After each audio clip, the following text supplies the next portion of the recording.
Doctor صاحب السلام علیکم۔ وعلیکم السلام سر، بہت بہت شکریہ کہ آپ نے مجھے آج انوائٹ کیا اپنے اس پروگرام کے لیے، اور میرے لیے بہت یہ ظرف کی بات ہے، بہت خوش نصیبی کی بات ہے۔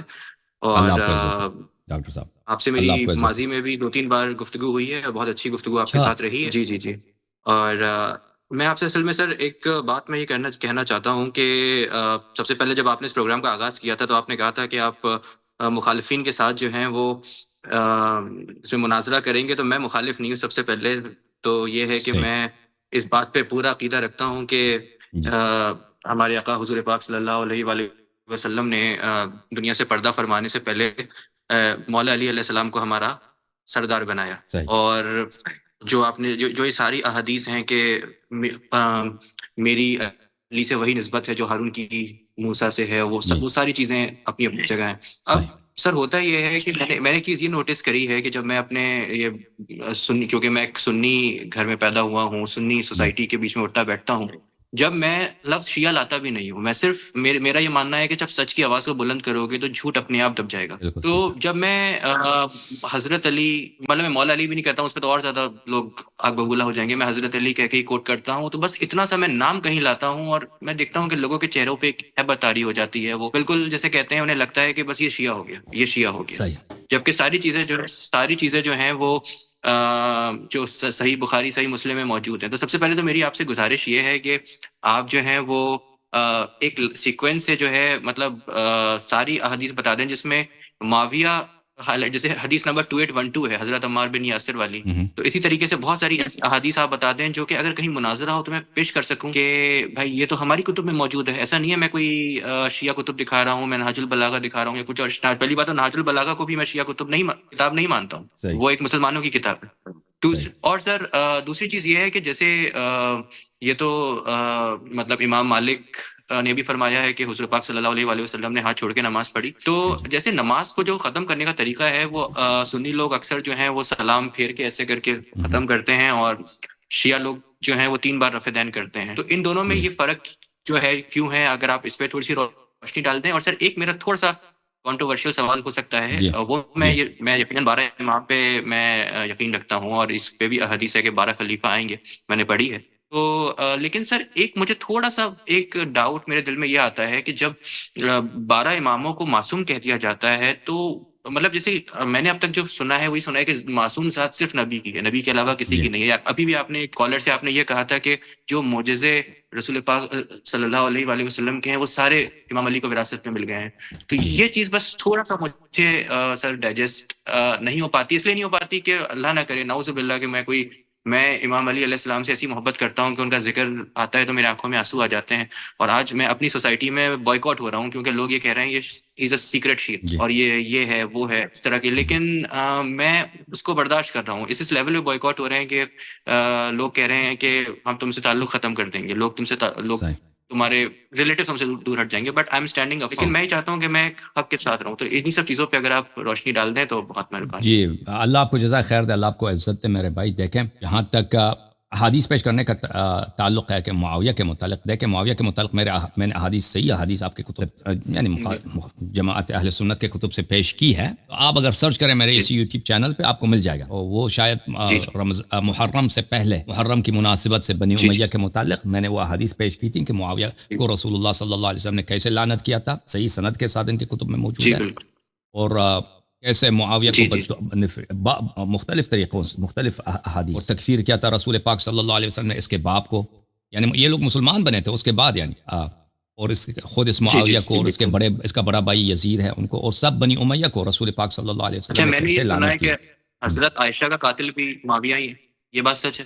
یہ مشہور معروف نہیں ہے، مشہور معروف جی روایات میں جی نہیں ملتا، لیکن معاویہ اور عائشہ کے تعلقات خراب تھے، ان کے تعلقات خراب ہو گئے تھے آخر میں، کیونکہ جی معاویہ جی سنہ 40 میں حضرت امیر المومنین علیہ السلام کی شہادت ہو گئی، پھر اس کے 6 مہینے بعد معاویہ کو پوری عالم اسلام کی حکومت مل گئی، ٹھیک ہے نا؟ تو معاویہ نے اپنا گرفت بہت جی جی مضبوط کیا، اور معاویہ کا پہلے وعدہ یہ نہیں تھا کہ وہ اپنے بعد خلیفہ تعین کرے گا، خلیفہ اپنے بعد تعین کرے گا، جی لیکن سنہ 48 جی اور 49 کے بعد اس نے ظاہر کر دی بالکل جی کہ وہ اپنے بعد اپنے بیٹے یزید کو خلیفہ بنا رہا ہے، اور عائشہ صاحبہ اس کی مخالف جی تھی، جی اور عائشہ کہتی تھی کہ خلافت جی واپس میرے ابو بکر صاحب کے خاندان میں آ جائے اور اس کے بھائی خلیفہ بن جائے، تو اس لیے ان کے اور حضرت تعلقات اچھے محمد نہیں بن تھے۔ ابو بکر کا قتل۔ ہاں، وہ محمد ابن ابو وہ تو الگ اس پہ بھی غصہ تھا کہ اس کے بھائی کو معاویہ نے قتل کیا تھا، لیکن اس کا ایک دوسرا بھائی تھا عبد الرحمن ابن ابی بکر، عائشہ چاہتی تھی کہ وہ خلیفہ بن جائیں تو اس لیے وہ مخالف تھی. اور پھر یہ محدود تواریخ میں جیسے ناسخ التواریخ میں اس میں لکھا ہے کہ معاویہ نے ایسے عائشہ کو قتل کیا، کوئی اس کے لیے گڑھا کھودا اور اس کو بلایا اور پھر وہ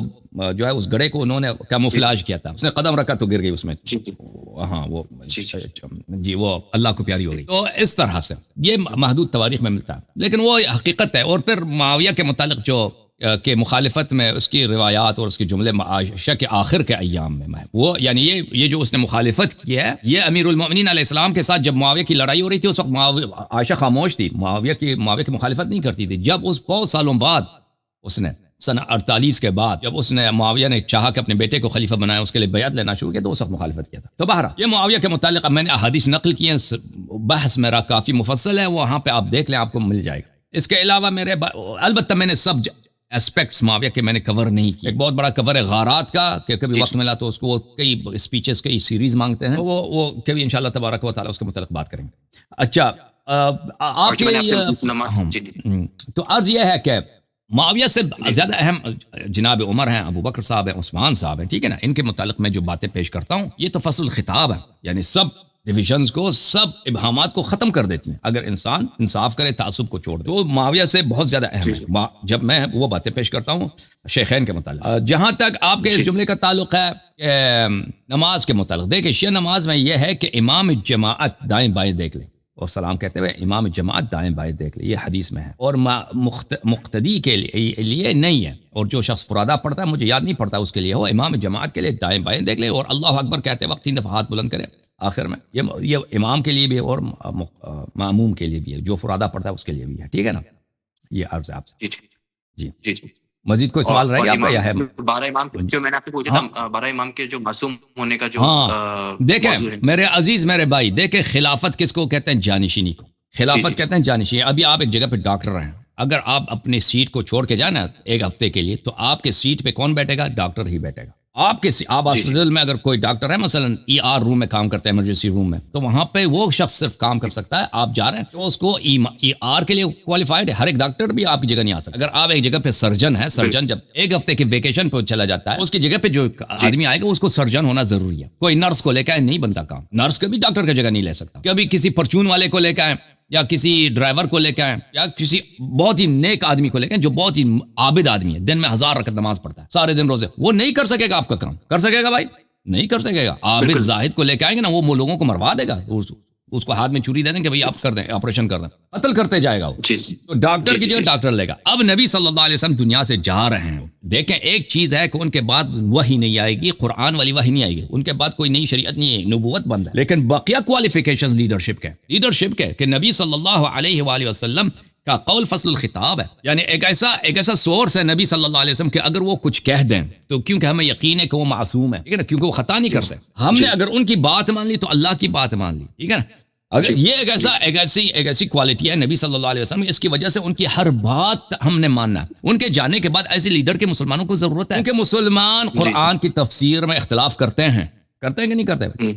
احادیث میں تو اختلاف ہے ہی، اتنے حدیث پڑھے بھائی، کوئی کہتا ہے ضعیف ہے، کوئی کہتا ہے صحیح ہے، ٹھیک ہے نا. علماء آپس میں اختلاف کرتے ہیں. ان کے بعد رسول صلی اللہ علیہ وسلم کے بعد ان نزاعات کا کوئی حل ہی نہیں ہے میرے عزیز، کہ ان کے بعد جو خلیفہ ہوگا، جو امام ہوگا، جو پیشوا ہوگا، وہ ان نزاعوں کو ختم کر سکے اور اسی طرح سے وہ لیڈرشپ کا مظاہرہ کرے جو نبی صلی اللہ علیہ وسلم کا تھا، کہ عصمت کے ساتھ، جیسے آپ اپنے میڈیکل نالج کے ساتھ اور میڈیکل ایکسپرٹیز کے ساتھ جہاں پہ کام کرتے ہیں، کسی دوسرے ڈاکٹر کا آپ سبسٹیٹیوٹ بن سکتے ہیں، ایک نرس آپ کا سبسٹیٹیوٹ نہیں بن سکتا، سیکرٹری آپ کا سبسٹیٹیوٹ نہیں بن سکتا. تو اسی طرح نبی صلی اللہ علیہ وسلم کے جانے کے بعد ایک ایسے شخص کی ضرورت ہے وہ نبی صلی اللہ علیہ وسلم جیسا ہو. یہ بہت واضح بات ہے، اس میں نبی صلی اللہ علیہ وسلم کی صفات ہوں، اس میں سے عصمت آ جاتا ہے، اس میں معجزات آ جاتے ہیں، اس میں علم آ جاتا ہے، وہ علم جس میں شک نہ ہو کہ بھئی ہم اگر شک آ جائے علم میں کہ میں اپنے سوچ سے آپ کو کچھ بنا کے دے دیتا ہوں کہ میرے خیال میں یہ بہتر ہے، بعد میں پتہ چل جاتا ہے وہ غلط تھا، جس کو لوگ اجتہاد کہتے ہیں، ٹھیک ہے نا.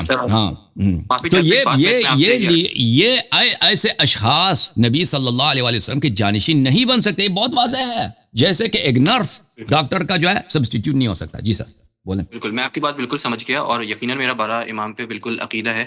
لیکن سر جیسے ایک مسلمان کا جو ایک بیسک عقیدہ ہے وہ یہ ہے کہ نبی صلی اللہ علیہ وآلہ وسلم کے بعد کوئی مطلب ختم نبوت. تو جیسے اس میں جو ہے کہیں نہ کہیں ہم اس میں ایک امیلگمیشن، ایک ملاوٹ تو نہیں ہو رہی ہے کہ کہیں نہ کہیں ہم نے 12 اماموں کو ہم نے بالکل نبی کے درجے پہ تو نہیں لے آئے ہیں، کہیں اللہ نہ کرے کہیں ایسا تو نہیں ہو گیا ہے. بس یہ میں آپ سے، جیسے کہ قادیانی لوگ ہیں، قادیانی لوگوں نے غلام احمد قادیانی کو ایک اس پیڈسٹل پہ رکھ دیا ہے کہ ہر مسلک نے انہیں کافر قرار دے دیا ہے.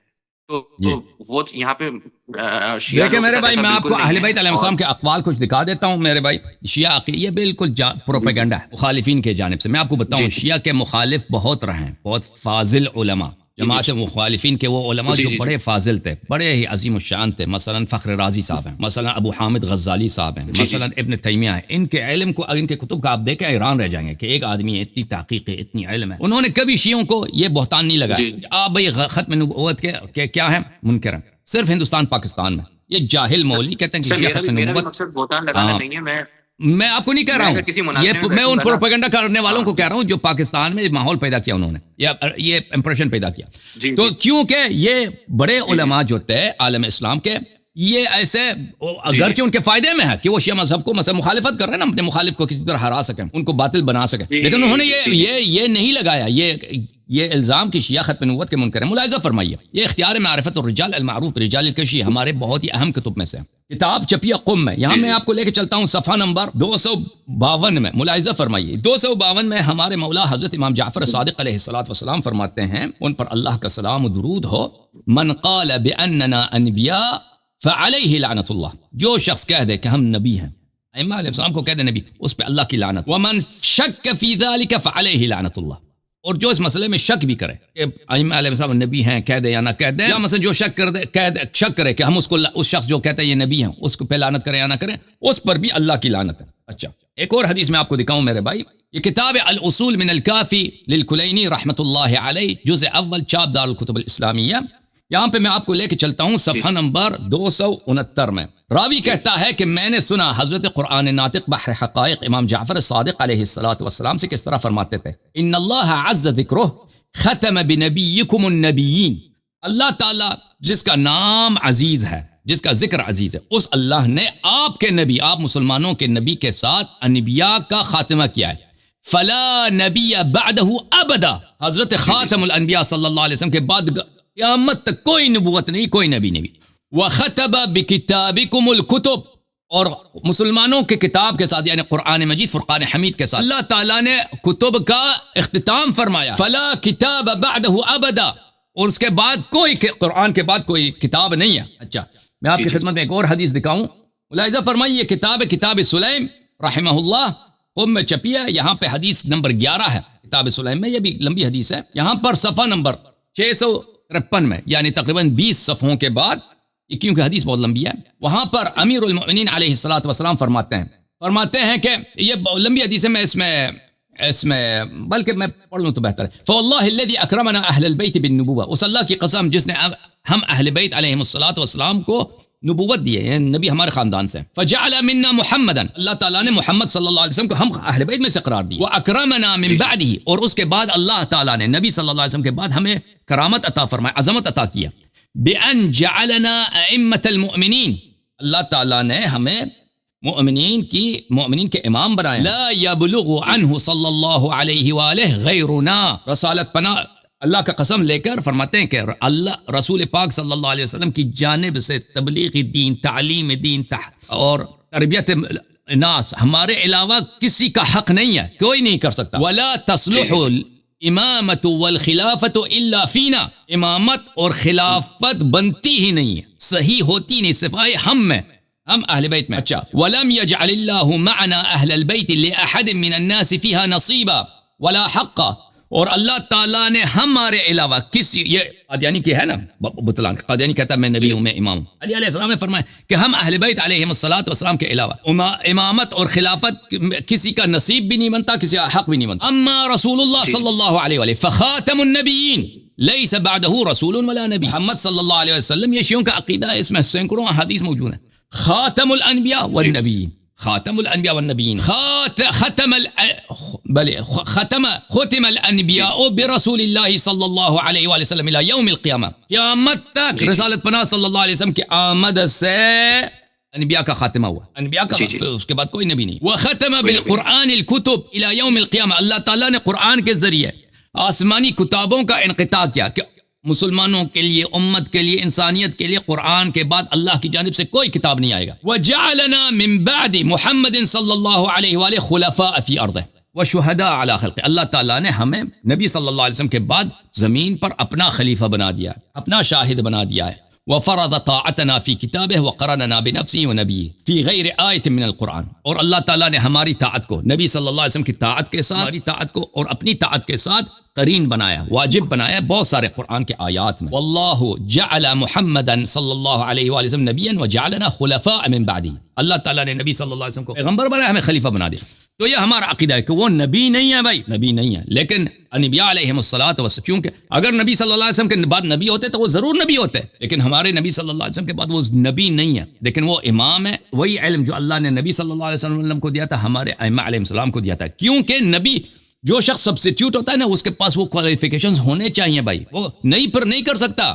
آپ ڈاکٹر ہیں بھائی، آپ کی جگہ اگر ڈاکٹر نہیں ہے تو آپ کے سیٹ پہ نہیں بیٹھ سکتا وہ، ٹھیک ہے نا، وہ آپ جیسے ڈاکٹر ہونا چاہیے جو آپ کی جگہ بیٹھے. اب اسی طرح نبی صلی اللہ علیہ وسلم کے پاس علم وحیانی ہے اللہ کی جانب سے، وہی علم جو پیغمبر کے سینے میں انہوں نے امیر المومنین علیہ السلام کو دی ہے، اگر نہ دیا ہو نا تو پھر وہ ان کا خلیفہ ہونا غلط ہے، سبسٹیٹیوٹ ہونا غلط ہے. نبی صلی اللہ علیہ وسلم معصوم ہے، ان کو وہی عصمت ہونی چاہیے. تھینک یو سر، اللہ آپ کو جزائے خیر دے. مزید کوئی سوال نہیں ہے ڈاکٹر صاحب؟ بہت بہت آپ یقیناً اگلی بار جب کوئی یہ بیہودہ الزام میرے سامنے لگائے گا تو میں اسے جواب دے سکتا ہوں. بہت بہت جزاک اللہ آپ کو عزت دے. تھینک یو سر، میں بہت شکریہ ادا کرتا ہوں اپنے بھائی ڈاکٹر صاحب کو، اللہ ان کو عزت دے، اللہ ان کو سلامتی دے.